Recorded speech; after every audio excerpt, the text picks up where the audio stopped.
Non, c'est des bons problèmes. C'est un bon problème. Pas facile à résoudre, mais je l'ai dit, hein, quand on est entraîneur, on doit faire des choix.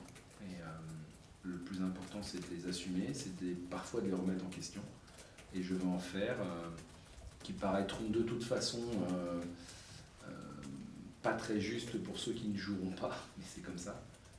C'est l'essence même du métier d'entraîneur, de faire des choix en son âme et conscience, avec sincérité, et puis surtout en essayant de constituer la meilleure équipe possible. En tout cas, celle dont je pense qu'il y a le plus de choix.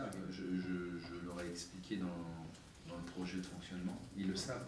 On est dans un métier ils sont dans un métier extrêmement concurrentiel, et que lorsqu'on ne peut pas accepter la concurrence, il faut faire un autre métier ou jouer à un autre niveau. Voilà, c'est comme ça. On doit respecter tout le monde, encore plus ceux qui n'y jouent pas. Ça, c'est une évidence, en tout cas en ce qui me concerne. Mais après, il n'y a pas de place pour le sentiment. On est là pour gagner. Donc on met les meilleurs joueurs, en tout cas à nos yeux, la forme du moment, l'adversaire, tout rentre en ligne de compte. Mais je ne veux pas d'état d'âme. Les garçons qui sont avec nous sont des garçons qui connaissent le projet, qui connaissent la manière de fonctionner. Je leur ai expliqué en long, en large et en travers. Et donc, à partir de là, les règles du jeu sont fixées. Ceux qui les respectent, eh bien, on va continuer ensemble et on va continuer d'avancer. Ceux qui ne les respectent pas, ils se mettent hors jeu tout seuls. C'est tout, c'est comme ça.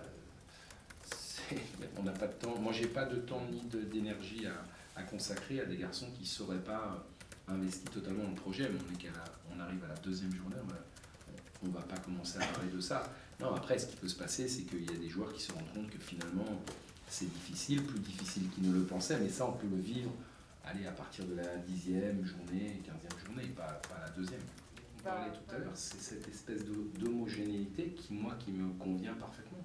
Parce que ça permet de ne pas s'endormir pour ceux qui sont supposés jouer, et puis les jeunes, même des moins jeunes dans l'équipe qui fait travailler l'autre, sont là aussi pour faire bouger les lignes.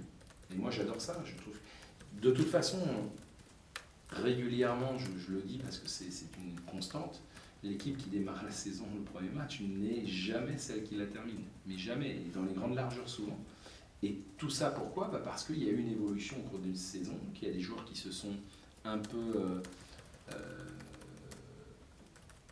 endormis ou reposés, et puis pendant ce temps-là, il y en a qui ont bossé, qui les ont rattrapés, parfois dépassés. C'est la vie, ça. Et il faut que ce soit comme ça. Un groupe, il a besoin de... On ne peut pas partir avec 11 gars et dire on va faire la saison avec eux. Non, il y a plein de choses qui font mais que ça change, mais ce sont les acteurs qui font changer les choses.